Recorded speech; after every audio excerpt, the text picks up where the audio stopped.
Welcome to the Public Works Committee meeting for October 21st, 2014. Item number 1. Consider approval of Public Works Committee minutes of October 7th, 2014. Any additions or changes? Move for approval. Second. A motion and a second. Any discussion? Roll call. Deputy Mayor David Jones. Yes. James Scully. Yes. Dan Hall. Yes. Marlon Coleman. Yes. Wayne Johnson. Yes. Leanne Langston. Yes. Ivory Van. Yes. Derek Reed. Yes. Mayor Coburn. Yes. The motion carries. Item 2. Consider approval of an ordinance amending the City of Muskogee Code of Ordinances by amending Chapter 38, Environment, Article 4, Smoking and Use of Tobacco in Public Places, Section 38-99, Possession of Lighted Tobacco in Certain Places Prohibited, Exceptions, designating all city property as non-smoking, providing for repealer, severability, and declaring an emergency or take other necessary action. Councilor Langston. Okay, we have some information in our packets from the cessation committee, the recommendations, and one of the things that I wanted to discuss tonight is we had talked about having a phase-in period, and I think we need to define that. They had some great ideas, I thought, on it, starting with the 1-800 helpline in November, and then the NRT, what's that? That was an acronym for something, and I don't have it here. But for the 8 weeks in November and December, and then starting classes in January through May, and then doing staff training in January, and then ongoing one-on-one counseling is going to be offered. So I think the main thing that we need to do is to decide if we want to do full implementation during, before, or after the recommendations from the cessation committee, which I think, quite honestly, needs to be done before we have full implementation. And that I also would want us to strike the declaring an emergency because of that. Want to see what everybody else thought. What day would they? What would be the actual effective date? Are we talking about dates that are listed here? One of the classes was from April the 6th through May the 25th of next year. So we're talking about 5-6 months, or a little bit more. I'd recommend making the effective date the beginning of the fiscal year, just for ease of remembrance. That'd be July 1.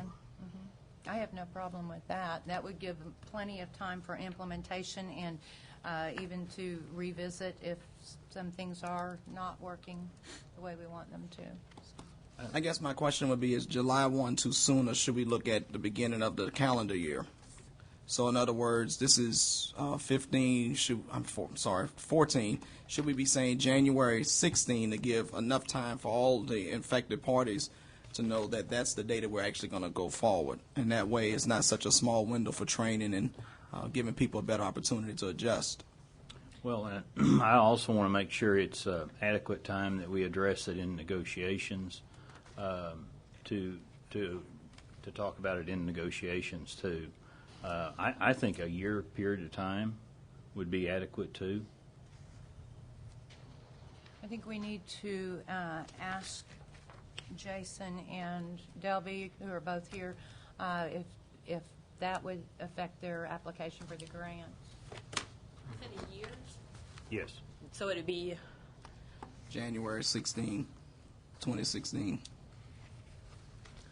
No, I think that would be fine, because what we need is for it to pass, and then it would say a date that is effective. And why I'm saying a year, I guess, is right now we're close to, or I would assume we're close to about negotiations, and I know there's some points that we would need to bring up in negotiations as far as that we would need to propose to all three of the unions, and it would be points that would need to be discussed in negotiations, and I would want to make sure that there's adequate time that would be available to the negotiator. So I did want speak those last night to the considerations. non-uniformed union, asked me to come and present to them last night, so they are aware of and were able to ask me questions. Good. Thank you for doing that. 1/1/16 then would be the effective date. Pardon me? 1/1/16, not 15, but 16. Yes. Yeah. And I think if that's the position that we're going to take, we need to include some language in the ordinance that says that it's subject to the collective bargaining agreement. Because what would happen if, we reached the 2015-16 bargaining year and we weren't able to reach an agreement on that? Then, of course, we'd have this ordinance being effective in violation of what our negotiation was going to be. So that's why I would suggest including that amendment. I don't think that'll have any effect on... No, it just has to be in there that it was that we are committed to that date is really what the state is wanting. Thank you. NRT is nicotine replacement therapy. Just FYI. Thank you. You're welcome. I abbreviated it because I knew when I wrote it down, but I had forgotten. Thank you. And I think that is in respect to all three of our union negotiation contracts too. Is there a consequence portion of this as it's written now? Or this is just a desired outcome? No, just a desired outcome.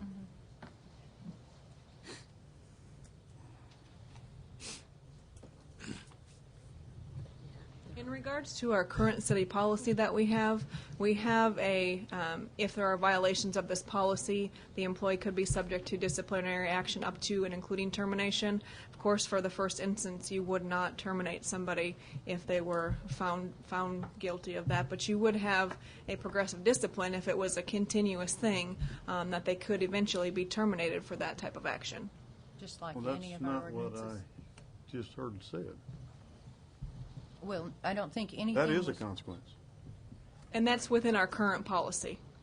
That is the current policy that we have in place. So if we have this and we have no consequence under this provision, and then we have an existing policy in place, how do you differentiate which you're going to discipline under and which you're not going to discipline under? We would have to change our policy to mirror the ordinance if there was an ordinance put in place. I didn't catch that. You didn't want any And I think disciplinary action. that's why it would have to go to negotiations, and I think we have to give adequate time for that to go to negotiations, because that would be a negotiable item. Well, my concern is, are we softening the position that we already have by going to a desired outcome rather than a consequential outcome? I don't think that would be our intent, but I don't think we can take that position without... Is that reality, though, that we would be softening the position we have now, because it's like, so if you're smoking a vehicle now, that's, not a big deal. Well, there is a consequence now. Well, the ordinance is more powerful than a policy, correct? It has the force of law. And this is what they need, is to have that has the force of the law behind it. And, maybe we need to, we're going to have a long phase-in period. We're going to have a lot of input from employees and work with HR, and I think that we can work some of those things out. And, at the end when we start to implement it, but at this point, I think it needs to be an educational piece and start getting people some help so that this will be less painful for everyone. Kelly, in your opinion, does it soften the position that we probably, 30 days from now, if we adopt this as our desired outcome, does Not it in 30 change? days, but on January 1st, 2016, if that's what you wanted to implement, and there wouldn't be any consequences for this, as I understand, there's no consequences in the ordinance. Is that what I'm gathering? There have been none written in, to my knowledge, correct? Not, well, we're talking two different things. Okay. I think what we're talking about, if you violate an ordinance, there's a schedule of fines, which is a quasi-criminal action. But I think what we're talking about are employment issues. Correct. For discipline and whatnot. The discipline and whatnot is not addressed within the ordinance. Correct, and that would have to be changed within the policy, and we could mirror that and reference the ordinance in our policy and say if there is a violation of the ordinance or for our smoke-free ordinance that we have in place, then there would be disciplinary action. So it's not imposed within the ordinance, but within our policy, we could implement that. But that would be a negotiable item. Correct. Yes. Well, So hang that's on. why I want adequate time where that can be a part of negotiations. I've got a question on this. Okay, if we're starting an ordinance and there's going to be fines and stuff affiliated with that, correct? and then you're going to have it also as an employee policy, but it's also an ordinance still. So not only are you going to discipline the employee, you're going to fine the employee also. Because that you just said they committed a criminal act.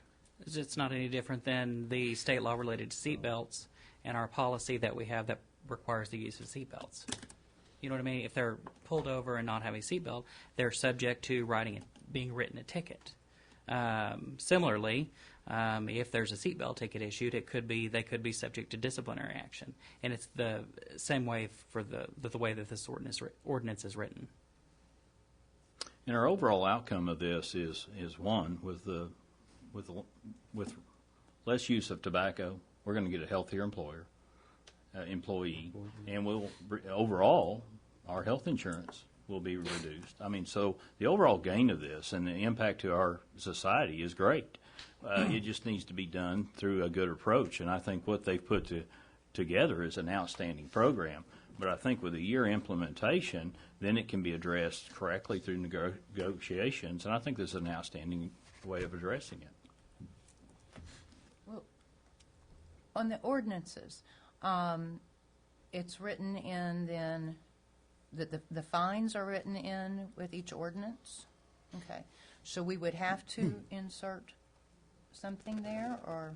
No, it's within the Code of Ordinances, there is a general provision that says any violation of any of these ordinances subjects the person to a citation.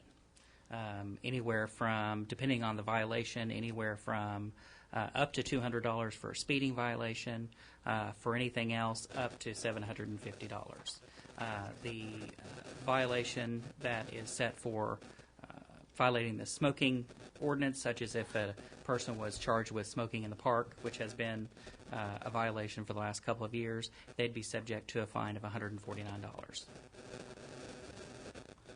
I guess my concern now with the discussion of penalizing and fining employees is 2016 enough time?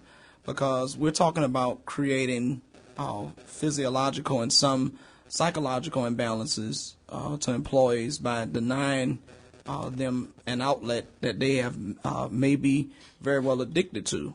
And I don't want to see harsh penalties imposed early against employees based on the policy that we've created that's going to cause some physiological problems for many of them. So now I'm wondering, is 2016, should we say 17? Because at the end of the day, employees should be helped, but I'm becoming more fearful and concerned with these discussions about penalties and fines. Well, that's why we are offering the cessation classes, and it is just on this property. So if they go across the street, then there is no penalty. It's just on the city property here. But that's why we're offering the 8 weeks classes that are free. That's why we have someone that they can go to and this is for people that want to quit. If they don't want to quit, like I talked to the union last night, I told them that they can get the nicotine patches where they're still getting their nicotine. They can work 8 hours and still get their nicotine. What we're offering is for people that want to quit. And help them go through, and that's why we're offering the 2 cycles of classes from January through March, and then from April through May, and then also at the same time training someone that's a city employee so they can have ongoing continuing classes as needed. So to push it off there's no need to push it off. This is something that we're trying to put in place to help people that do want to quit now, and there are people right now that I talked to last night that want to quit. Well, I don't think the intent of this was ever to impose penalties and stuff. I think that we need an ordinance that we are moving toward. I think a year is probably sufficient. I understand exactly what you're saying, Reverend Coleman, but I think that we need to do something, and we need to get it on the books. And we had asked for HR and safety director and employees to come forward with some suggestions and things, on how to implement it and what would be favorable to everybody. So I want to see us move forward with this, and I think a year from January would be sufficient to get accomplished what we're trying to do. I would move for approval. Second. A motion and a second. Any other discussion, comments? Yeah, I want to say something. I am definitely against smoking. I just don't understand why people smoke.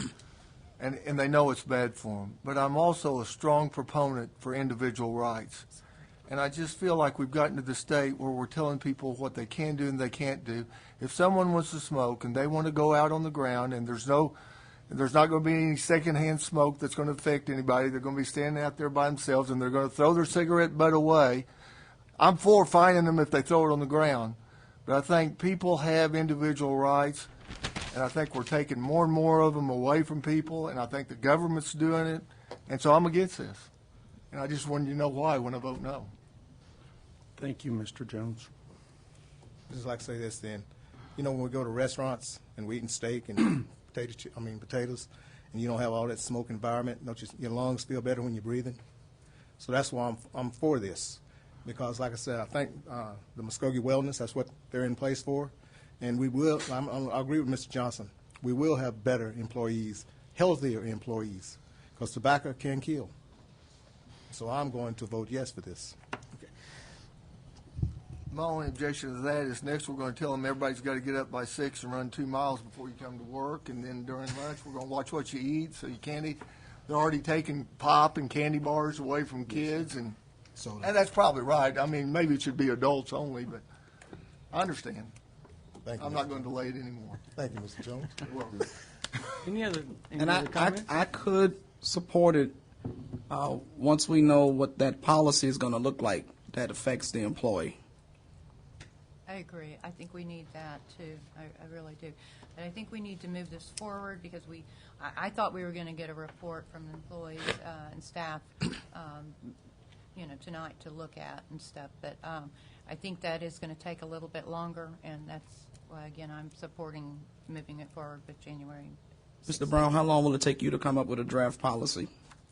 Well, Reverend, if we decide to go down this road, if you adopt this ordinance, all I'm going to do is amend the city manager's policies on smoking. That's all I would do, is adjust the manager's policies to coincide and comport to this ordinance. I would like to make a statement. They need this to apply for a grant, and it is to benefit the city of Muskogee.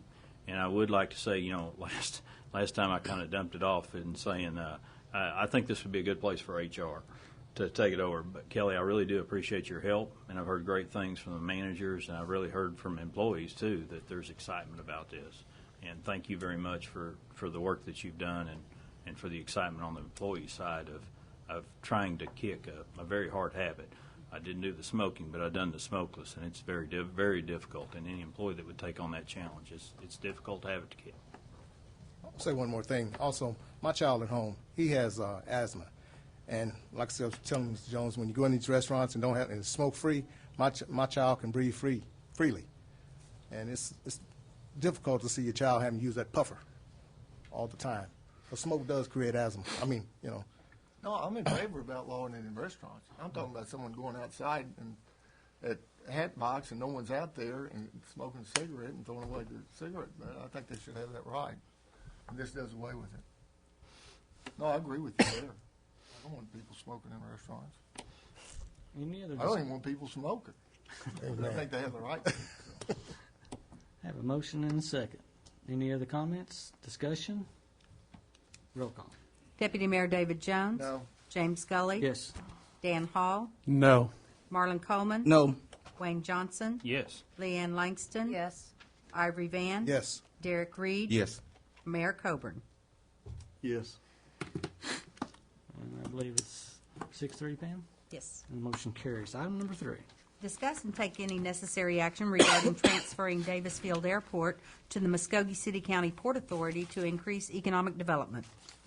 For this committee's information, I have one person wishing to address this issue. Do we want to hear from Teresa Rutlinger now, or let Mr. Jones do his comments first? I don't care. Either way you want to do it. David, go ahead then. Okay, this is something we've talked about and has been talked about for a long time, and I think we've spent enough time on it. I really didn't want to spend a lot of time on it today, but I'm sure we will anyway. I know all the council people have had the opportunity to go to the port and visit the port with Scott Robinson. Briefly, the port has done a magnificent job for Muskogee. They started in the 60s. It's built. We've all been out there to see what's available out there. It's kind of a hidden asset. And I think all of this could be attributed, or a lot of it, to the leadership and professionalism that we have at the port. You know, they had gross income over $2 million last year and netted over $1 million. They're very successful. They know what they're doing. The city right now owns the airport. Airports in most other places are operated by authorities. The city owns this airport. It's under PublicWorks. Mike Stewart has done a wonderful job. I'm not criticizing him at all. But under PublicWorks, it's low on the totem pole.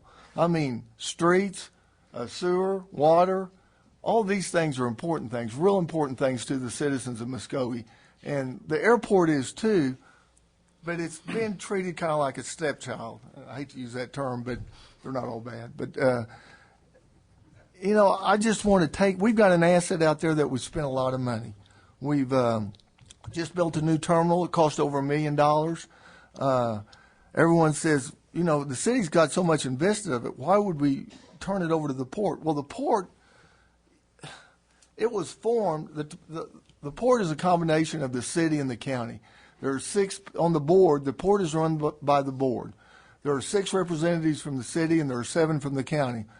The reason there's 1 more from the county, initially the county gave all the land for the port out there, and they also provided the bonds for the infrastructure out there. So they deserved a little bit more in the game, I guess you would say.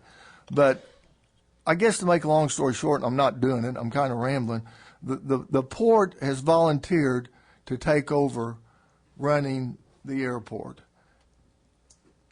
I think they can do so in a successful and better manner. I think it would be given top priority. I think that I just think that we've got too much invested out there. Nothing's happened in 40 years. Someone said, why am I the proponent of this? I'm really not. I think it started, and I saw David Stevenson out there. I think he started it when he was the airport manager back in 1972. So it's not anything new. It's something that's been discussed for years and years and years. And it's been discussed too much lately, so we need to decide either we're going to do it or we're not going to do it. And I'm in favor of doing it. Any other comments? I mean, let's listen to the other person, please. Yeah, and then we can comment. Ms. Rutlinger, your name and address, please, and you got 5 minutes. Good afternoon. Teresa Rutlinger, 2500 Shelby Court. For the past 15 years that I've lived in Muskogee, the city's been in charge of Davis Field, and I believe that any city, Muskogee or any other one, having a public airport is a huge plus. Why would the city give up control? We have, as a city, have run and operated Davis Field Airport and made many improvements since I've been here. As you mentioned, the new terminal. We've improved the runways. I believe, if I'm not mistaken, there was something about runway lights, too, since the 15 years I've been here. Some are going to argue that moving to the Port Authority will help promote the airport. My question is, isn't economic development supposed to be doing that right now? It's not like it's going to be a new thing.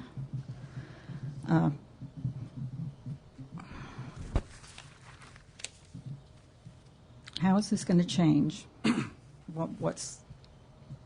What expertise does the Port Authority have on running airports? If we keep Davis Airport with the city, we as taxpayers will have checks and balances. There are going to be yearly audits. We'll have bids for any needed improvements versus just going willy-nilly and saying, yeah, we need a new gate and buying a new gate. And they have to answer to a board.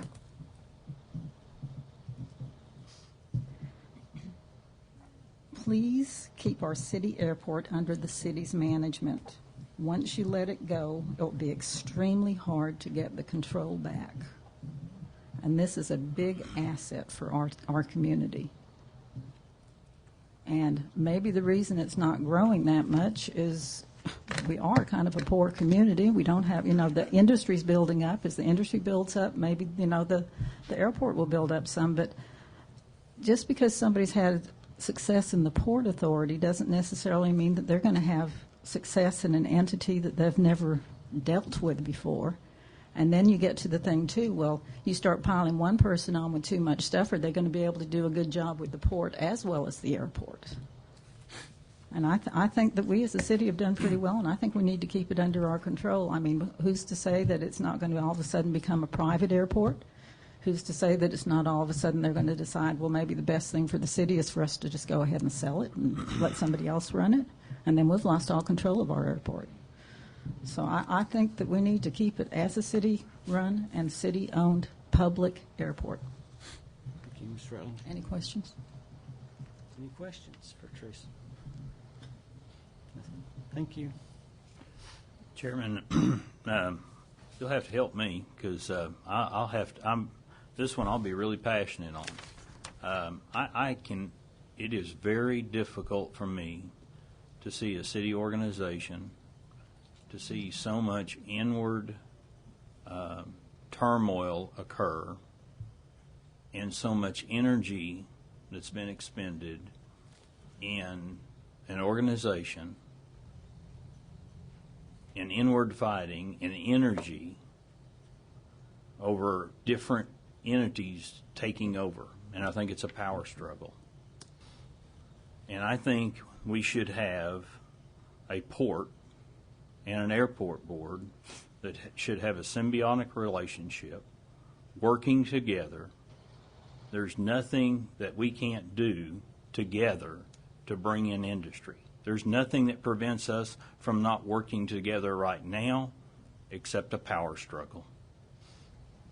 And I am extremely disappointed and discouraged that just in my short time, in a year and a half, an extreme amount of energy, an extreme amount of turmoil and backbiting has been occurring in this, and I'm kind of glad it's on the agenda because I thought when we had a retreat and we were talking about long-range planning, we said, we're going to look at this at 2015.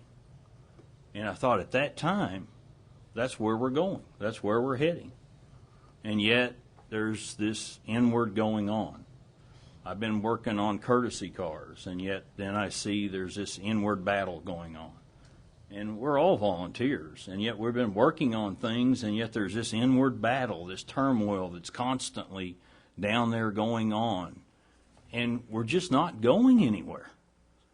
And it's like, why can we not move forward together?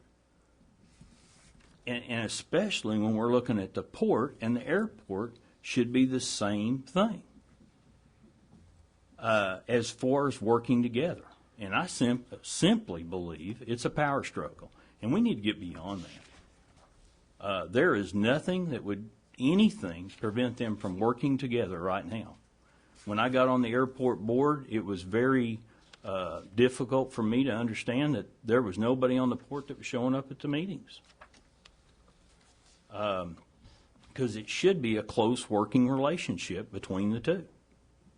And I think that's what it needs, is a close working relationship between the two. I believe very strong in democracy. And I believe ultimate power, and I'm not saying that about anybody that's here right now. I believe the best of intentions is meaning. So please don't take that wrong. But ultimate power doth ultimate corrupt. And our grandkids and great-grandkids will regret the day that we will take everything and put it under one group. And that power will decide air traffic and water traffic in our community. There is checks and balances, and our community deserves checks and balances. And we need the airport board to exist and for it to come back and those decisions to come back, and it should reside within the city. And we need to work together as a community and move forward. I think it's an embarrassment to Muskogee to be right now. That's all I'll say. What do you mean by, what's an embarrassment? I think to have an inward fighting that's been going on for this many years, and for this to be occurring right now at the greatest growth point that I think we've seen in Muskogee in a long, long time, and yet we're at this point right now where there are key points that can happen, I think, at the airport. Some of the greatest things that's occurred at the airport have happened, some of the greatest improvements. And I will have to say, as you look at the airport, and if you just look at it as an organizational structure, should have never been put under PublicWorks. But we didn't have, it's not been strong enough to have an authority. But it's close that it could be an authority, but it's just not there yet. But I'll tell you, Mike Stewart, from where it was to where it is, Mike Stewart has done a fantastic job. I said that. And to just be, you know, if you just say, well, our airport's under PublicWorks, kind of does it. It was a discredit. But to do what he's done with it, he's done an outstanding job with the plate he was dealt. And I appreciate what he's done with it. But look at what the plan is. We're going through a reorganizational structure right now. And we've got a plan to take it to the next level. How about us give it a chance to develop? And how about us committing to what we committed to? I said I was going to quit. See, that's what I was surprised about, that it jumped on the agenda so fast, because in our meeting, we talked about it not showing up until probably March of 2015, because we wanted to get everything, the organizational charts and everything in place, everything in order, to see what we was going to do with it, because the airport was a big priority on our development. And then for it to show up today, I was kind of like, for this meeting, I was like, wow. But there's a couple questions that I wanted to ask. Does our airport support itself? I think it does. Yeah. I think we don't, for a city, we're not out any money. And, you know, to give away something, and I hate to say give away, because Scott does a great job at the port. I know I give him a hard time sometimes, but I really do like Scott. But I wouldn't be doing my job up here if I didn't. The problem is that, like I told Scott when we met, all that land around the airport, if he has someone that wants to build a building out there, a factory, I'm sure the city council would say, hey, how much of it do you want? Do you want to put a FedEx or something like that? I hope I can say that on TV. If you want to put that out there, here's the land. We'll give it to you. Build something out there.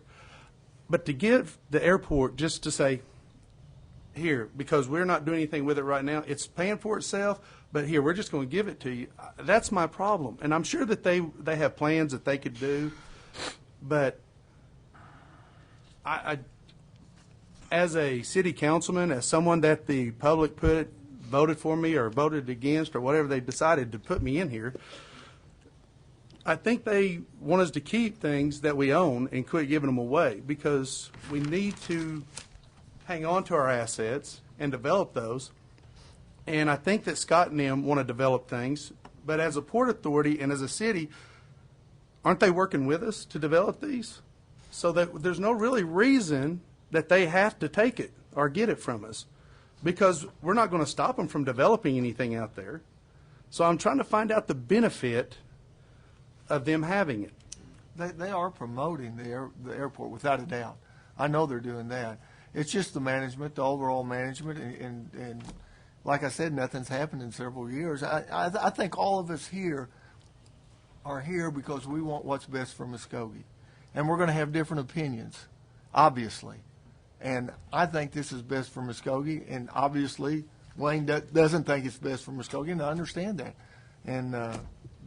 And the reason I brought it up now is because people contact me and they keep saying, when are we going to talk about the airport? When are we going? I'm tired of talking about it. I want to make a decision and move on. That's what I want to do. And I do too. I'd like to know how we can recover from the damage that's been done right now. Well, I don't know what damage has been done, and maybe I'm missing something. I was on the airport board too, and I started off by saying how good of a job Mike Stewart was doing, but I don't know that there's been damage done. I just know that more things can be done. I'm just trying to do what's best for Muskogee. In my opinion, this is obviously maybe all of your opinion it's not, but I wanted to bring it to a finality. Well, and I've had several pilots call me today. Apparently they read the agenda. And I've had some people in the city call me, different other businessmen and everything else. And I've had about as many for it as I've had it as against it. And the ones for it think that it's going to be because of the commercial aspect, because we need something more for our airport. And I'm not saying anything about the local flyer and the guys that own the private planes and they fly around, but we need something more commercial in here, something bigger, to bump our airport up to that next level. But at the same time, I'm thinking, we go to the foundation to do our development programs. Why are we not, as a city council, pushing for our airport to grow? Because we can go for a lot of the same money that they're going to go for. There's a lot of things that we can do internally that they're going to do, but we just have to have someone that is going, this is what we need out here. And I think that's the guy that's running it right now. He should say, I need a tower. Can y'all build me one? I need this. Can you get me this? I need cars. I need this. You know, it's kind of like, it's not going to be Christmas, but I think the people running it now should, that's the reason I thought an airport authority would be good, and the city kind of needs to fund that a little bit, I think, to maybe get it out on its own legs. But I don't think that we should just go, hey, we're doing a real crappy job, so here, give it to the port. I don't think we are. I think that we just haven't took advantage of an asset, and I think we should keep a hold of it and see, because it's not urgent, because we already set plans to develop and do something with it by 2015. I don't think it's urgent today that we say, yes, let's give it to the port today. I think that let's see what we can do with it, and hopefully we don't give Scott something bad one day if we have to give it to him. But I don't think it's time to give it to him now. I think we should see what we can do with it and really put some money and effort into it and put some thought into what we want to do with it and see what we can do with it to get it into a better shape and see where we come out. Mr. Chairman. Yes, sir. I have some information that I was able to investigate leading up to this conversation, because I anticipated that there would be some of the discussion that's being held. But I'd like to point out some key facts about municipal airports. One, Erie, Colorado was economically viable as a city, but they were not in sync with their overall economic development driver for the community. And when we think about that, colleagues, the economic development driver for all of our communities is job creation. And we are in the business as municipalities of making certain that job creation can take place. The Muskogee Airport is right now not economically viable enough to reach its fullest potential. It's economically viable enough to do what we're doing day to day. But if we want to go to the next level, to be certain that we can have a coordinated effort for job creation growth, it needs to be considered to be put into sync in an economic driver that'll help bring jobs and drive our economy upwards. Erie was challenged by airport management, administrative, and planning. They were plagued by a lack of historic funding revenues, and as a result, they were not able to do what needed to be done in order to be participants in the economic development process. And so what I gathered from that is we don't want to be in a situation in Muskogee where we have an asset, but we're not doing what we can to make it more economically viable. The Holt Group out of Indiana recognized that local municipal airports drive fuel to local economies because they have excess capacity for cargo, providing opportunities for Indiana companies to move from just being subject to the regional or larger airports in their surrounding areas, and they were able to compete with hubs like Chicago and St. Louis. And similarly, if we were to do something to make our airport more economically viable, we could tap into other hubs where freights are going, such as Tulsa, Fayetteville, Kansas City, Dallas, or surrounding areas, because we'll give them another opportunity, if it's enhanced correctly, to have their hub or their freight or cargo routed through our airport, because it's much smaller and much easier to deal with than having them to deal with the larger hubs in our surrounding areas. Our airport currently doesn't have a coordinated freight plan. as a logistical growth strategy. And without a coordinated freight plan, we can't tap into other economic development avenues that drive jobs because we don't have the wherewithal to do so. Right now, we have separate stories to tell. We can tell a story that we have the municipal airport housed under the city of Muskogee, but we can't marry that to the economic development driver, which is housed under the Muskogee City County Port Authority. La Crosse Municipal Airport in Wisconsin, another airport that was identified in the region as being potential to a key economic, being a key economic player, but they couldn't do so because they were independent, and it was costing their taxpayers millions of dollars in being operated, but they were not getting a return on investment in terms of the economic development. They merged, so to speak, in a way that now they're doing the $32 million output for their community, but that has to do with it being managed in a way that allowed it to be a part of the economic development process. And then finally, economic development is about job creation. I talk to residents every day. They don't mind shopping. They're happy that we get more retail, but they need jobs. I mean, they need money in their pocket. Not having a strong economic story to tell that includes air, freight, water, and highway is going to continue to have our people in an oppressed situation where the most that a lot of them will be able to afford is low-income housing. Job creation and real economic development takes them out of the outhouse of poverty and puts them into the in-house of economic development, making certain that they're able to participate and fulfill the real American dream. And I'm sorry to hear that there's been turf fighting, so to speak. But the turf fight ought not be over the airport. The turf fight ought to be over economic development because we want people to have jobs. We want people to move from the back side of the highways to the front side of the highways. We want them to be able to say in Muskogee, I didn't have to go and seek employment someplace else because we were able to do what we needed to do as a council, however painful or pleasant it was, to make certain that they have job opportunity. And the key part to our democracy is economic development. A key part to our democracy is job growth. And we would be lacking if we didn't at least give it an opportunity to work for a year or whatever the time constraint may be before we just reject it altogether. Is there no way that we can do that without having to give away our airport? I mean, we give them $680,000 a year to do economic development for the city of Muskogee. Is there not a way that they can provide that to us without us giving them our whole airport? I don't think we'd be giving away our airport. I think we'd just be sharing the airport in a way that we have a better management structure to promote economic development, since that's the engine within the county that's assigned to be able to do economic development. To vote yes on this, you give them your airport. You don't have any say-so over it at all, other than the 4 votes or 5 votes that's on the chamber, or the 6 votes on the county, on the Port Authority. You give them an asset, which is, I'm hoping that they would develop for us because they are part of a Muskogee Port Authority. And we do give them money to develop our community.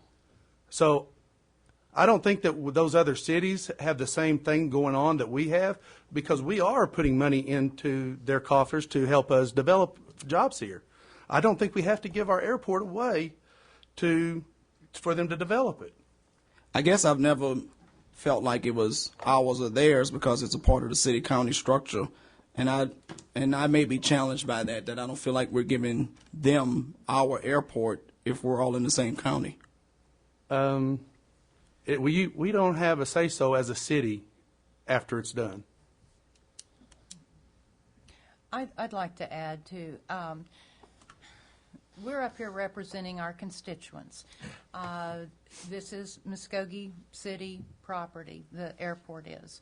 I think we need to hear from more of our citizens. I think they would be sorely disappointed if we just gave it away to any entity.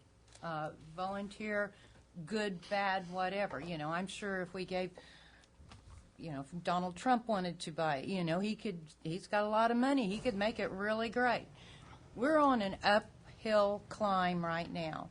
Through the leadership of this mayor and this council, we have been improving the economic development in our community. It is heading in the right direction. The Public Works Department has put a lot of time and energy into improving the airport. Is it where it should be? Maybe not. Is it where it can go? I'm sure it's not. I have a problem with this turf issue that's come up also, in that I looked at this from the get-go when I first started hearing about it as why could we not do a partnership and have the best of both worlds? Are there things that the Port Authority can do that we can't? Yes. Are there things we can do that they can't? I'm sure there are. I just think that our citizens need to be on board. I'm not, because of the things that I just said. And Councilor Hall, one of the things that I think would be worth entertaining is the fact that if it's an equitable question, a question of being equitable, Councilor Jones had alluded to the fact earlier that the reason why there were more people on the board from the county versus the city was because of the assets that the port had invested to give them an additional member. Certainly, I think the argument can also be made conversely that if we were to give this asset in this manner, that the city could have an additional member on the board.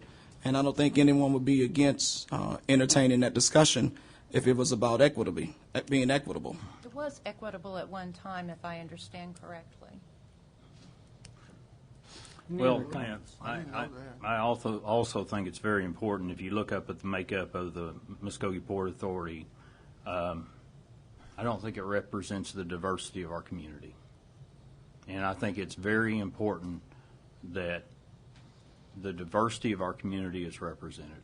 Well, whose fault is that? That's the city council's fault. We appoint the board members. Well, I think it's a combination of a lot of things.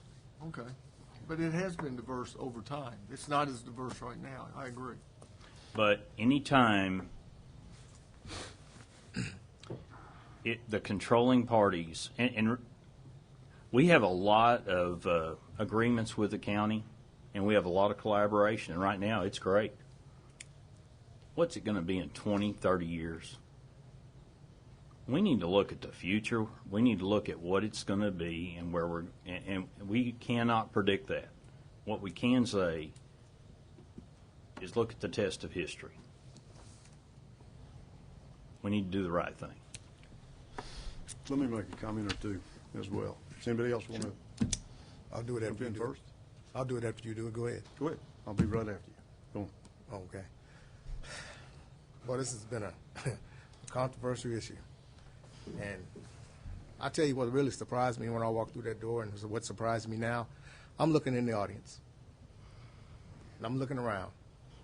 We have a port board. We have an airport board. And I'd just like to know how many people out in that audience belongs to these boards so we can see who they are. We only had one person, and she was a citizen, that signed up to speak on this issue. This issue is very important. You would think the port would be on this side, the airport board would be on this side, to give us some guidance on why it should go either way. So that's my problem with this. We appoint these people to the boards, get them up here, let them talk. I'd like to see them. On that diversity, like y'all was talking about, I took a look at the port's board of directors, and there's no blacks on that board. I don't even believe it's a woman on that board. That needs to be changed. There has been. Mr. Jones, it has, A woman just has and have not. I'm talking about today, right now. I ain't talking about a long time ago. I'm talking about right now. This is the issue that we're discussing right now. That's just that's just how I feel. As the airport board. Another thing I would like to see are some of the board members, are they for this or are they against this? Let's get them up here. I think this should be delayed and tabled. Let's go back to the drawing board and let's try to do this again, because this ain't right. I mean, I'd love to see the port board, see who's on it. Love to see the airport board, see who's on it before I make a decision. I'd love to see hear their opinions. Like I said, I'm going to shut up, but we appoint these people to the boards. We need to hear from them and see them sometime. Councilor Van, I will say in regards to diversity, this council is now diverse enough to make certain that any future appointments in that regard are made. I don't think any of us have the power to control rotating board members off and on, considering the fact that we've had such difficulty in times past making appointments to the various boards that we have. There have been minorities on the airport board. There have or have not been minorities in recent time on the airport or city board, county board at one time or another. But I think that now, as Councilor Jones had said earlier, we control those appointments. And this council is diverse enough now to the point that we can make certain that diversity is a top priority. But even though diversity is a top priority, to the extent that it can be controlled, we have to be certain that we don't go one way or the other. That we have all-female board or all-minority board. That would be the polar opposite of what we're trying to address. And so I think that, for anyone to even imply or leave here thinking that that was deliberate, I just don't think that's the case. I'm not saying it's deliberate, Reverend Coleman. I'm saying we need to be paying attention. Okay. Who's on these boards? I will say that I've struggled with this all week as well, and I have done my research as far as with the board members.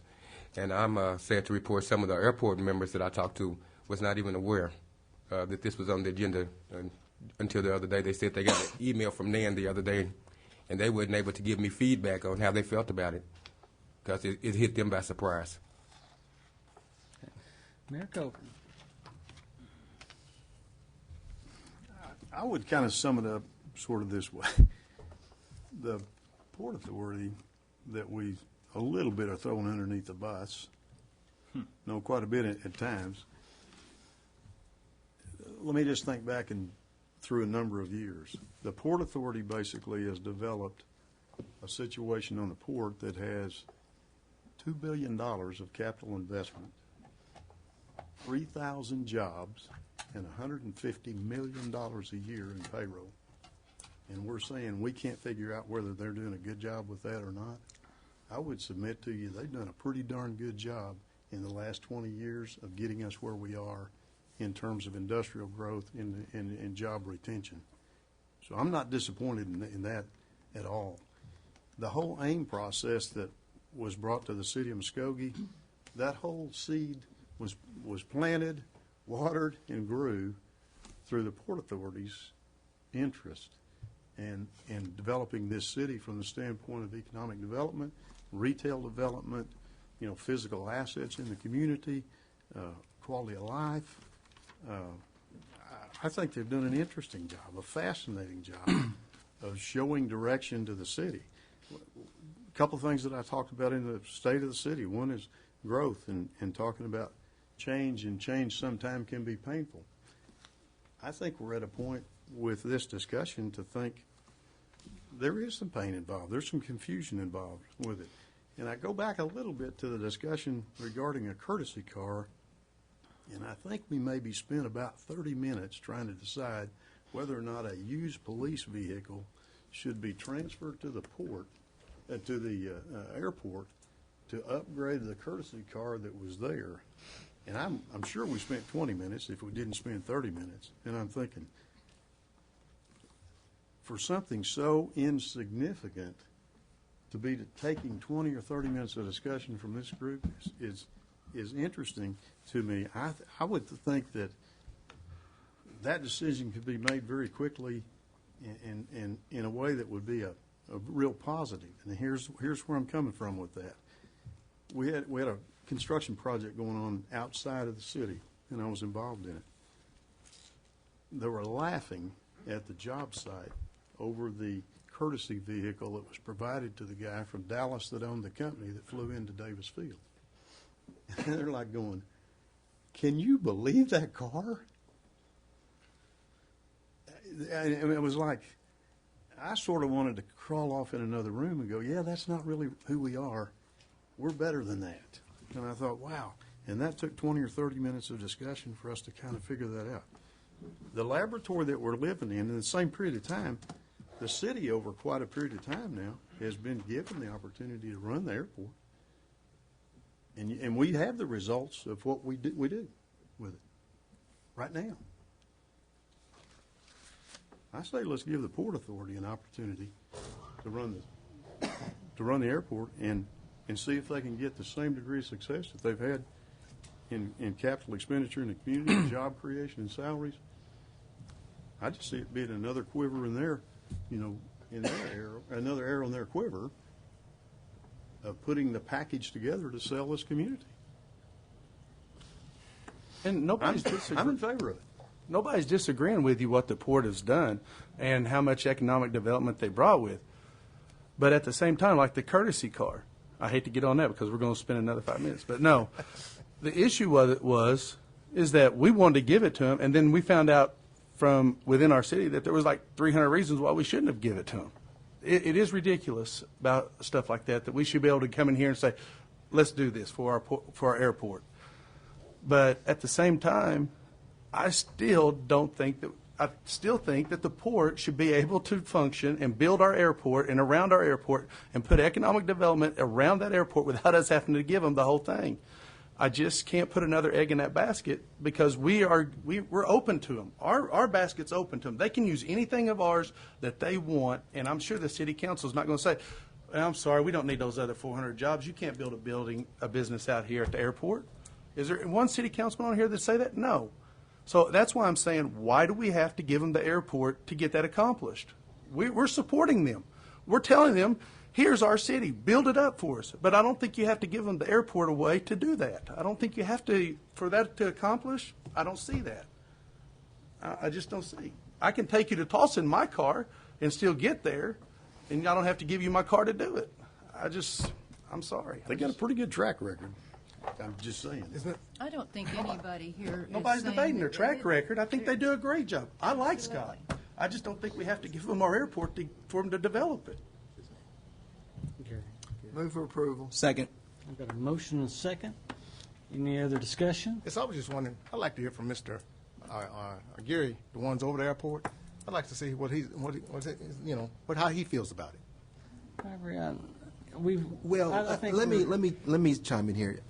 He's on my staff, and this is a city council decision. Oh, okay, and I would want you guys to come to this decision on your own, respectfully. I don't think we really want to put him on the spot, if you don't mind. I have a motion and a second to approve, give the city attorney direction to transfer the ownership. Is that correct, David? Yes. I have a motion and a second. Any other comments, discussion? Roll call. Deputy Mayor David Jones. Yes. James Gully. No? Dan Hall. No. Marlon Coleman. Yes. Wayne Johnson. No. Leanne Langston. No. Ivory Van. Yes. Derek Reed. No. Mayor Coburn. Yes. 5-4. Which way? 5-4 failed. Fail. Motion fails. Item number 4 has been struck. Item number 5. Receive update and report from Muskogee Transit Authority. Oh, Mr. Brown, that was a short agenda item, Red. I wanted to go on. Thank you, Mr. Chair, members of the committee. Mr. Ford, as you recall, back during the budget year, the Muskogee Transit Authority didn't make a presentation. As a matter of fact, they rescheduled a couple of times, but one of the conditions that was placed that we have them come back with their audit. Their audit wasn't ready at that point. So Mr. Ford is their interim executive director for the Muskogee Transit Authority. He's here just to give a report, a brief report, I hope, and introduce himself to the committee as well as, and we have the audit. It's attached to your agenda. Go ahead, Mr. Ford. Don't mind. Mr. Pam, do you need his name and address? I need his first name. First name? John. John. John? Yes. Thank you. Where's yours? Thank you for having me, and You had me scared a little bit there, John, when you took the microphone off. I thought you were going to start going back and forth. I don't know. I had prepared a PowerPoint presentation, but I'll just go over my notes and let you know a little bit about Muskogee Transit, because the city does fund us with approximately $170,000, and I want to let you know what we're doing in the city so far. We have 4 fixed routes in the city of Muskogee: the northeast, southeast, southwest, and southeast. They generate at 9 o'clock each morning, starting at Arrowhead Mall, and they go until 4 o'clock in the evening. We also have demand response routes, which start at 5:30 and end at 6 o'clock in the evening.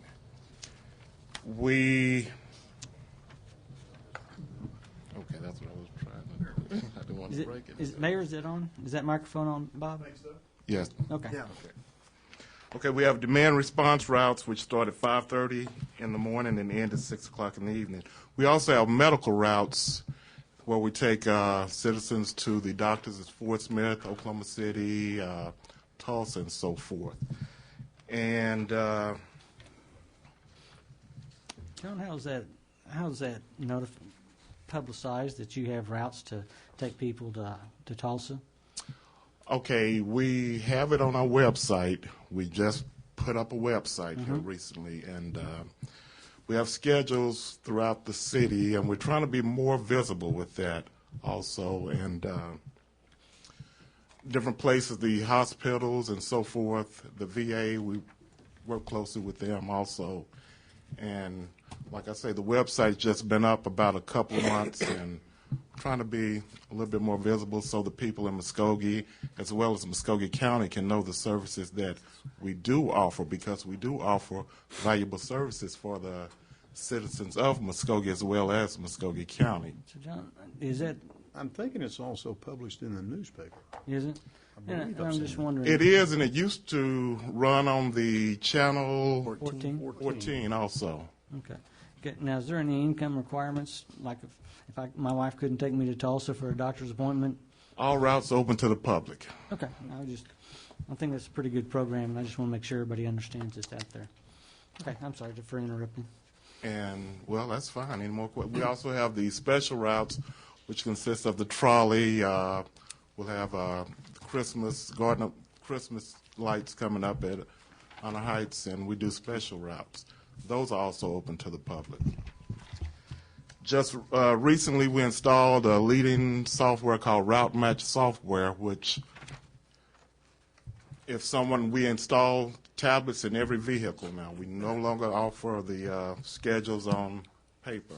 So when we call in, somebody has a trip, type it in the computer, it will automatically appear on the driver's tablet. That saves miles. They will be there on time. And we recently, in August, we received 5 new vehicles through a grant from the Department of Human Services. We received some match money from the Muskogee Foundation. In August 2015, we will receive 6 more vehicles from a grant from the Ladders Association. That's from the Federal Transit Association. And do you still do the taxi vouchers? Do you still do vouchers for the taxis? No, not the taxis anymore. Okay. What's your website? MuskogeeCountyTransit.org. Any other questions for Mr. Ford? What is I know a couple of the drivers, what is the overall condition of the fleet? The new vehicles help. The fleet is getting old, and with the addition of the 5 vehicles we received in August, that was a big upgrade, and in March, that will really help also. So it was a big upgrade to the existing fleet. A big upgrade. Okay. Yes. Because from my understanding, without that, it was in significant trouble. Exactly. The maintenance costs were rising. They were very high this past year.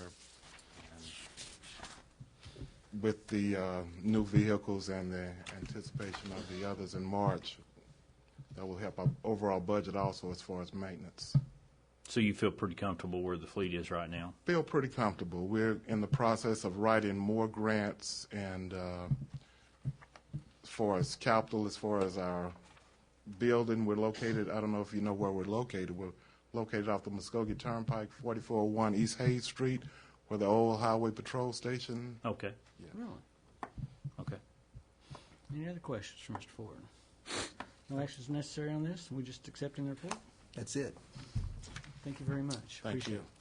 Item number 6. Consider approval of the appointments of Mike Martin succeeding Al Stevens, Rhonda Overby succeeding Charlotte Jerkins, and James Scully succeeding Kenny Payne as ex officio City Council representative to the Chamber of Commerce, Convention and Tourism, all to serve 3-year terms beginning November 1st, 2015 through term ending date of June 30th, 2017. Mayor Coburn.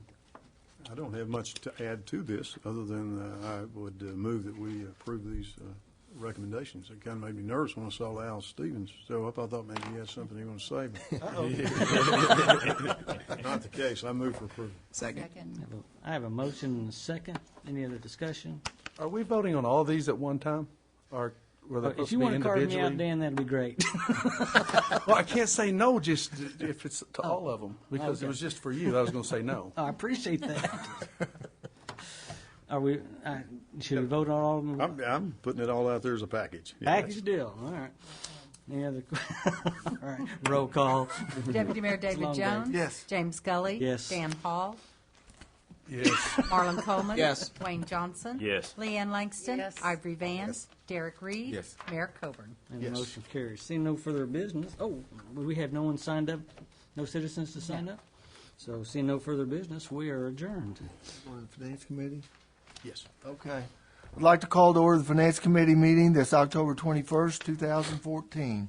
Item number 1. Consider approval of Finance Committee minutes of October 7th, 2014. Do we have a report from the Purchasing Committee? Are we on the minutes? We're on the minutes. Oh, I'm sorry. Dave? Okay, do we have any additions or corrections to the minutes? I'm Move for sorry. approval. Second. Do we have any discussion? Roll call. Deputy Mayor David Jones. Yes. James Scully. Yes. Dan Hall. Yes. Marlon Coleman. Yes. Wayne Johnson. Yes. Leanne Langston. Yes. Ivory Van. Yes. Derek Reed. Yes. Mayor Coburn. Yes. And the motion passes. Item number 2. Consider approval of claims for all city departments, October 6, 2014 through October 17, 2014. Now do we have a report from the Purchasing Committee? Yes, sir, we do. The Purchasing Committee met earlier today and reviewed the report of claims with Gene Kingston, and I move for approval. Second. We have a motion and a second. Are there any questions or discussion?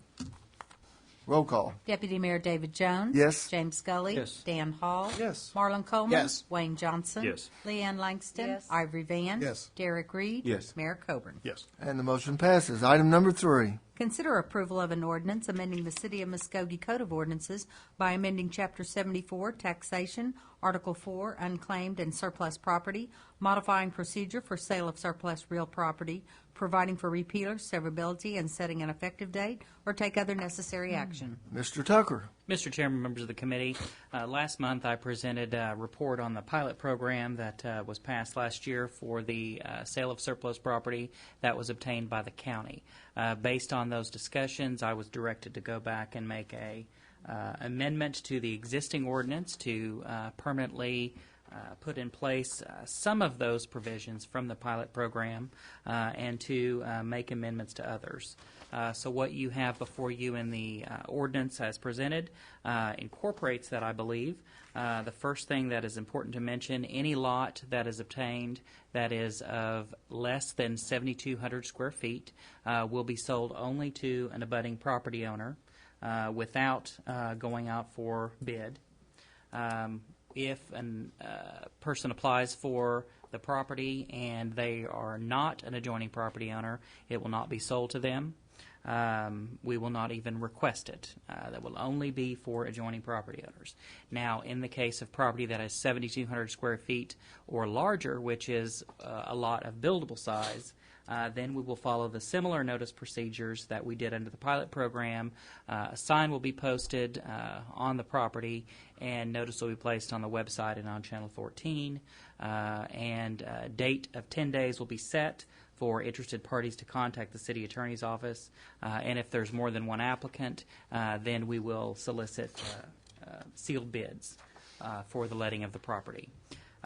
Additionally, I have included a provision in here that clarifies the city's existing practice to allow for the sale of surplus property for economic development purposes. So I have included that. Other changes have been simply to clarify some of the language that was already in the ordinance, but none of those have any substantive changes. The effective date I have here is set from 30 days from publication. One thing I would point out is in Section 2 relating to the repealer. There are two sentences in that section. The first sentence was included by mistake, so that needs to be stricken.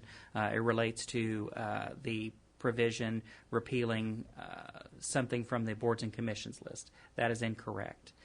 So Section 2 repealer should only say all other ordinances or parts of ordinances not specifically identified which are in direct conflict are repealed only to the extent of the conflict. That is the standard repealer language that we have on most other ordinances, and I failed to make that correction before presenting the ordinance. Other than that, happy to answer any questions, and I would recommend approval. I do have a question, and the wording bothers me a little bit on the C portion under Section 1. This just sounds awfully loose to me. Okay. Where it says that real property owned by the city which was acquired or has been retained for economic development purposes, projects, or incentives may be sold directly to any purchaser without competitive bidding for any consideration determined by the city. I understand where we're coming from there. I guess it seems like it's a bit too open. Well, what it does is it leaves the consideration and the establishment of the price within the purview of the city council. I use that language because that is very similar to what the county has in the state statute as it relates to giving us property, selling us property. Okay. They can sell it for any consideration, meaning any sales price that they desire to. Okay. Dollar, yeah. All right. Thank you. Does that help, or? Well, didn't make me feel a whole lot better, but yeah. Okay. Any sale would have to be, just like it is now, does have to be brought before the council, discussed, and approved. Okay. That's good. I move for approval with the changes to Section 2 repealer. Second.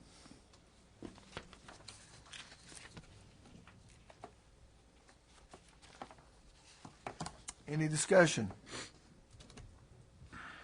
Roll call. Deputy Mayor David Jones. Yes. James Scully. Yes. Dan Hall. Yes. Marlon Coleman. Yes. Wayne Johnson. Yes. Leanne Langston. Yes. Ivory Van. Yes. Derek Reed. Yes. Mayor Coburn. Yes. And the motion passes. Item number 4. Consider approval of a second amendment to the June 23, 2008 contract between the Greater Muskogee Chamber of Commerce and the City of Muskogee, Oklahoma, revising the management fee for tourism activities or take other necessary action. And I'm to handle this one. I think this was an oversight originally. Originally, when the contract was made back in 2008, we paid the chamber $2,000 a month to handle the funds available for tourism. Since then, we had an increase in hotel-motel tax. It went up considerably. At the same time, the chamber submitted budgets over the last couple of years. It's included the increased amount to $3,500. My recommendation and the amendment that is proposed will set that amount at 6% of the amount of funds that they handle for us. The Tourism Committee is, obviously, we just elected some new members to the Tourism Committee. It's all it's all elected by the City Council. So that is my recommendation, and I move that it be approved. Second. What do they do for that $3,000 that we're getting ready to give them? We have several professionals that handle the money for us, and they meet and they look at all the events that come to Muskogee, and they want to decide whether or not, they're going to promote it with additional money or advertising or what they do. And they put up the billboards. I don't know if you've seen the billboards around, and they promote tourism. I mean, we could have the treasurer come up and give you a synopsis if you'd like, because she's here representing the chamber. But Did you do that for me, Treasurer? No, Hey, I'm just kidding, Treasurer. Treasurer. Oh, okay. Any I further just wanted to questions? know. I like it. Let's go. Oh, okay, thank you. Roll call.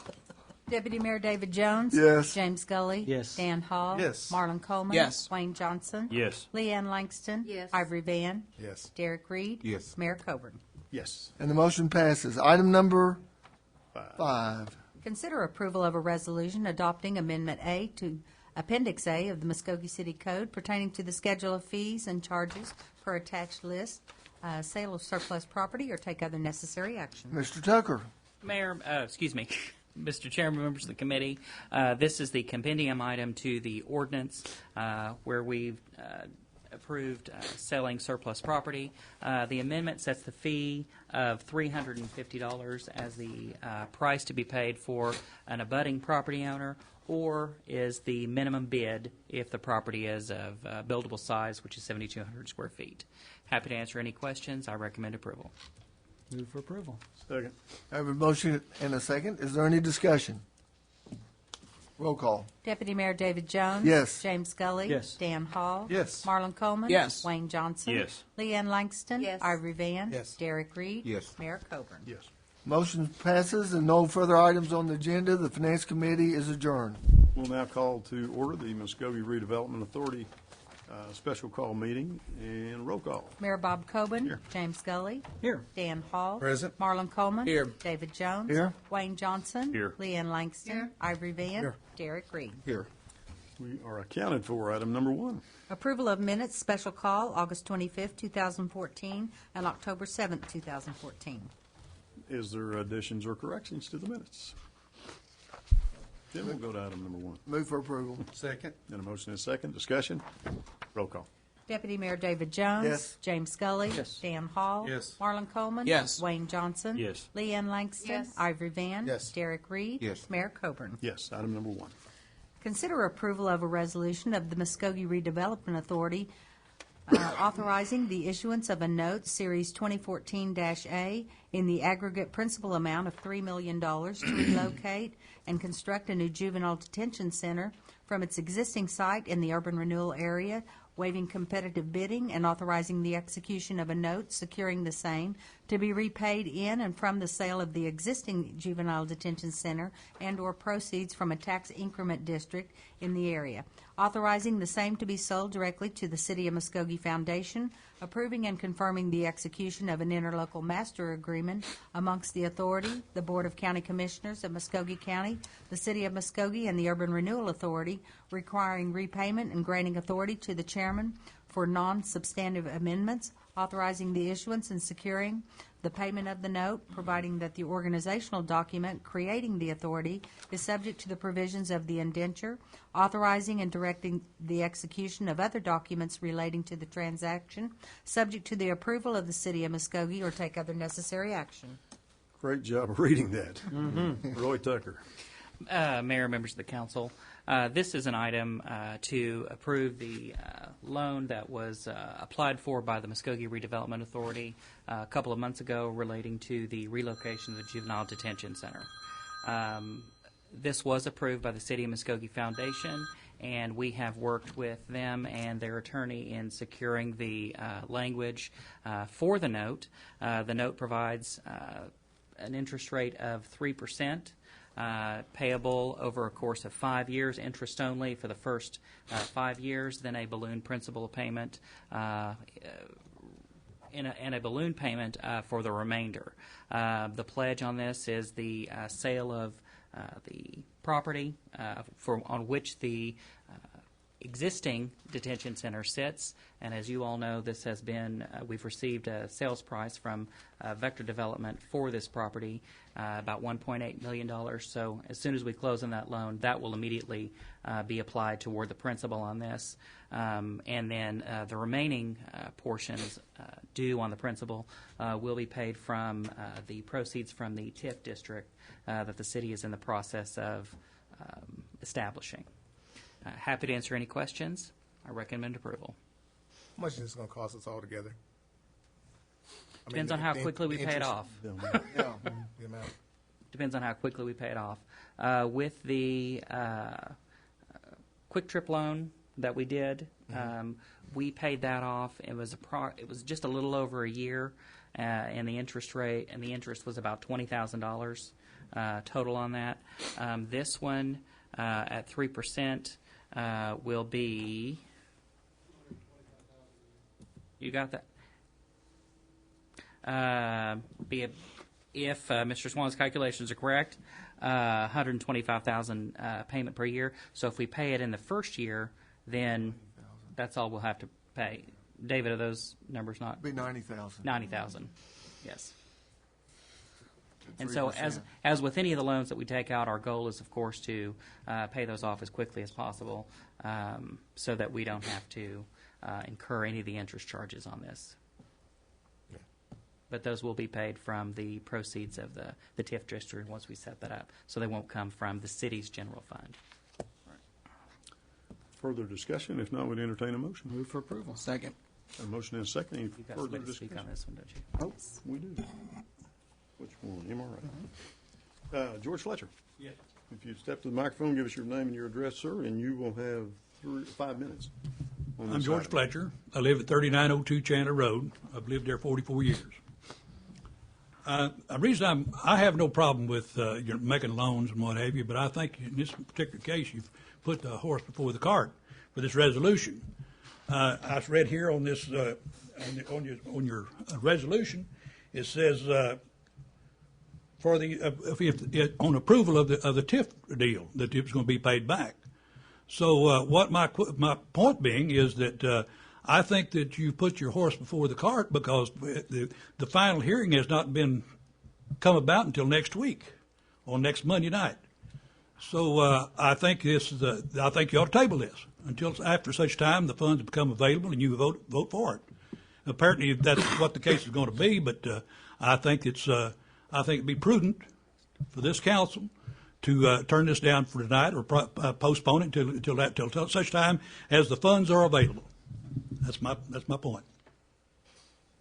Thank you, sir. Appreciate your input. Mr. Tucker, is there an issue there we need to discuss? Well, I would point out that the City Council did approve its resolution establishing its intent to create a TIF district, but while what Mr. Fletcher said is correct, that the ordinance establishing the TIF will not be adopted until at the earliest on the 27th. I don't know that there's any issue relating to delaying this if it would make the council more comfortable. We, of course, would then need to delay the city council item on this as well. Could you not add the wording to say contingent upon? It's in there anyway. It's in the loan agreement anyway. Mm-hmm. So we've already got the coverage there. Yeah, we do have the coverage in there. Okay. But I think, and this is a non-recourse loan, so there's nothing that the foundation could, of course, foreclose upon, whatnot. And it is a signature loan. What we did by creating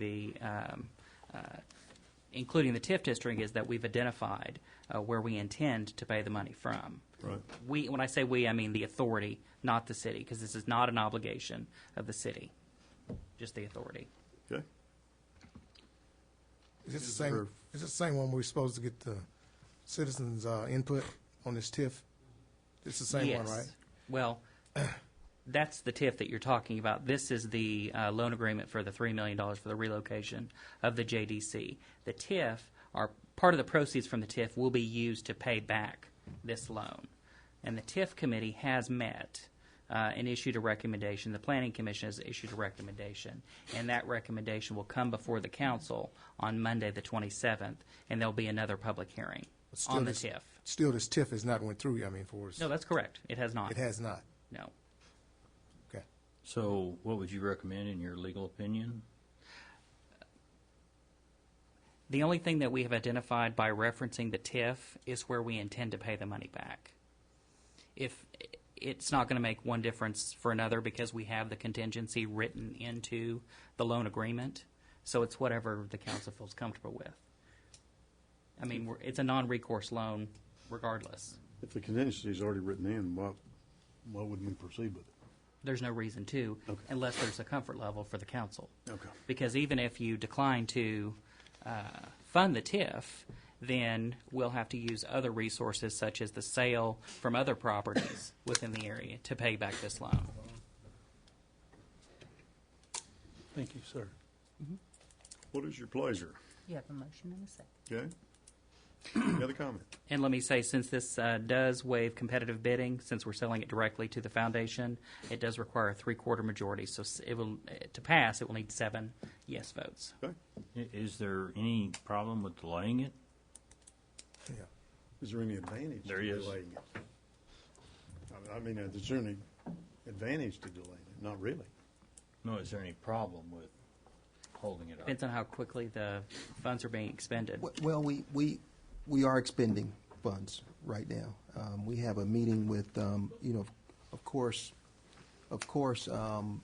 we retained a architect, BKL Architects. If you recall, 2 months ago, council authorized a contract for architectural and design services to design a new JDC at 325 Cincinnati, tear down the old JDC on Shawnee, and then, of course, tear down the MLT once it's relocated. And so there are a lot of moving pieces here. In terms of time, if it's 1 week on funding, that's one thing. If it's And I think that's what we're talking about. Yeah, 1 week. Okay. So 1 week wouldn't hurt the timetable. The TIF committee is a separate item, but kind of related in terms of what their outcomes are. But again, the intent has already been filed and approved, if I'm not mistaken. Is that correct? Yeah. Right. So there's some things that already have occurred legally to establish what this vote will come down at. But if you want to wait 1 week, fine with me. It's your pleasure. You know, I don't see there's anything we should be. Yes, we do. But the bottom line is there's no legal, there's nothing wrong with us going ahead and voting to push it through. Because that only Okay. establishes how the repayment is intended. All right. Okay, roll call. Deputy Mayor David Jones. Yes. James Gully. Yes. Dan Hall. Yes. Marlon Coleman. Yes. Wayne Johnson. Yes. Leanne Langston. Yes. Ivory Van. Yes. Derek Reed. Yes. Mayor Coburn. Yes, motion carries, and that concludes our agenda. We'll now move to the agenda for the special call council meeting. Roll call. Mayor Bob Coburn. Here. James Gully. Here. Dan Hall. Present. Marlon Coleman. Here. David Jones. Here. Wayne Johnson. Yes. Leanne Langston. Here. Ivory Van. Here. Derek Reed. Here. Yes. Here. Wayne threw Used me to off. happen all the time. Yeah. Wayne threw me Been off. pretty good. My fault. And we have no minutes in this case, right? So we're at item number 1. Consider approval authorizing the retention of a construction manager for the construction manager at risk services of the MLK Community Center or take other necessary action. Mr. Brown, you've been awfully quiet. It's your turn. Try to be mayor. Thank you. We, of course, as you know, we've been meeting with the MLK Task Force on selecting a general contractor, if you will, to develop the new Martin Luther King Community Center. And what is needed at this point, the council's already authorized an architectural design firm, Ambler Associates, and we've been working with them through the task force to develop the new MLK Community Center. What's needed now is a general contractor and to serve as our construction manager at risk. We are asking that you authorize me to negotiate and execute a contract with Flintco Incorporated.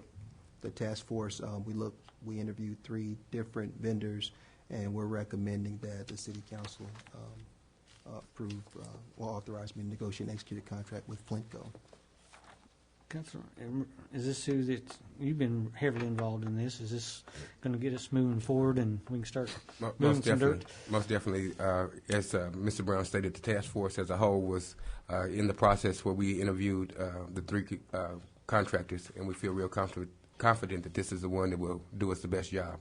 So, any idea when we might be able to break some ground? I'm ready to go. If we keep Sorry. things moving as planned, we plan for groundbreaking on January the 15th, and that is the actual birthday of Dr. Martin Luther King, 2015. Cool. Move for approval. Second. A motion and a second. Is there further discussion?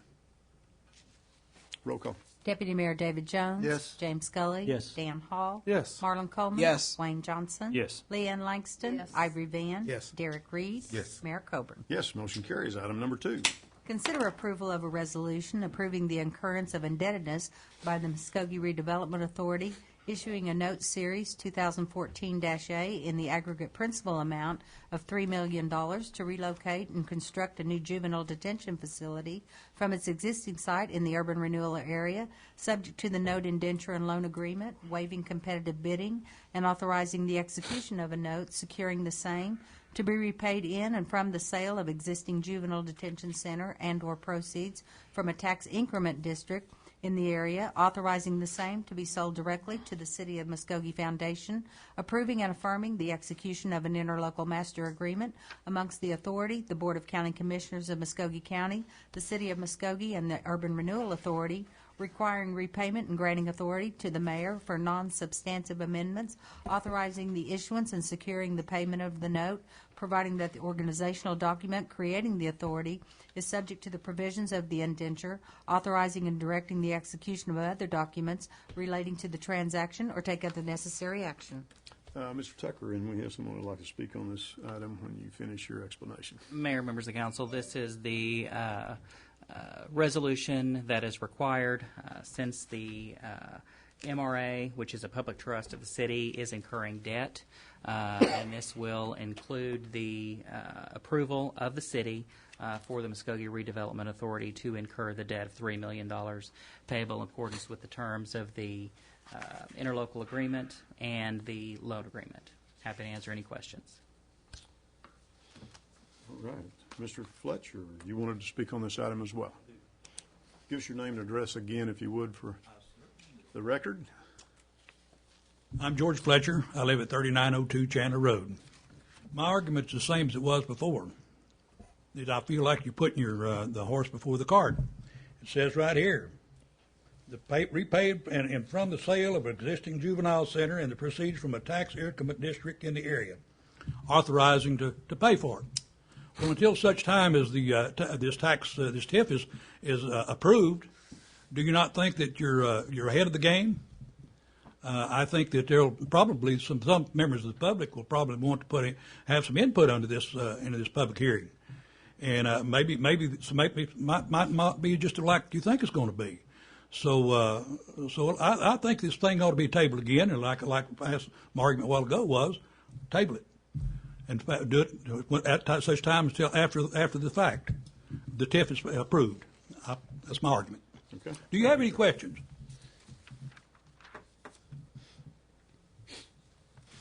Anything else?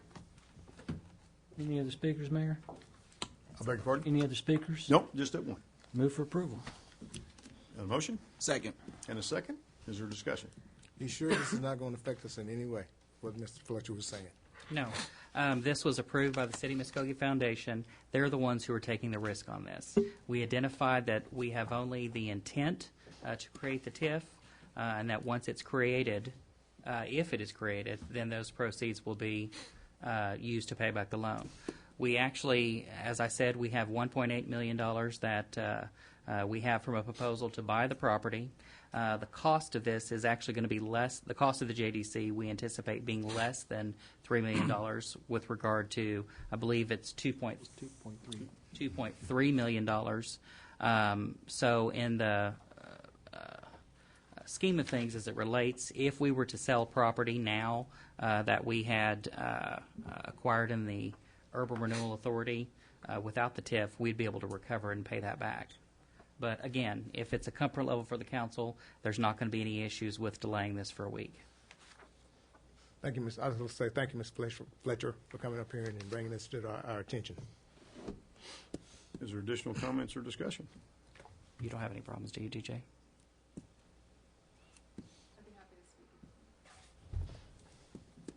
Anyone? Anybody need comment from DJ? Okay. Roll call. Deputy Mayor David Jones. Yes. James Scully. Yes. Dan Hall. Yes. Marlon Coleman. Yes. Wayne Johnson. Yes. Leanne Langston. Yes. Ivory Van. Yes. Derek Reed. Yes. Mayor Coburn. Yes, motion carries. Item number 3, please. Consider an executive session to discuss and take possible action on the following. A, pursuant to Section 307B2, Title 25 Oklahoma statutes, consider convening an executive session to discuss negotiations with the American Federation of State, County, and Municipal Employees, Local Number 2465, and if necessary, take appropriate action in open session. B, pursuant to Section 307B2, Title 25 Oklahoma statutes, consider convening an executive session to discuss negotiations with the Fraternal Order of Police, Lodge Number 95, and if necessary, take appropriate action in open session.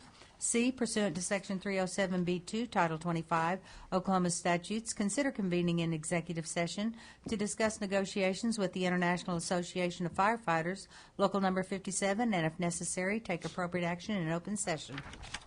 I entertain a motion for executive session. So moved. Second. Got a motion and a second. Any discussion? Roll call. Deputy Mayor David Jones. Yes. James Scully. Yes. Dan Hall. Yes. Marlon Coleman. Yes. Wayne Johnson. Yes. Leanne Langston. Yes. Ivory Van. Yes. Derek Reed. Yes. Mayor Coburn. Yes, motion carries, and we will now consider ourselves in executive session. We'll now reconvene from executive session. Roll call, please. Mayor Bob Coburn. Here. James Scully. Here. Dan Hall. Present. Marlon Coleman. Here. David Jones. Here. Wayne Johnson. Here. Leanne Langston. Here. Ivory Van. Here. Derek Reed. Here. Mr. Tucker. Item 3A, pursuant to Section 307B2, Title 25 Oklahoma statutes, the City Council did convene an executive session to discuss ongoing negotiations with the American Federation of State, County, and Municipal Employees, Local 2465. After being fully briefed of the status of the negotiations and after engaging in discussion, no action is necessary at this time.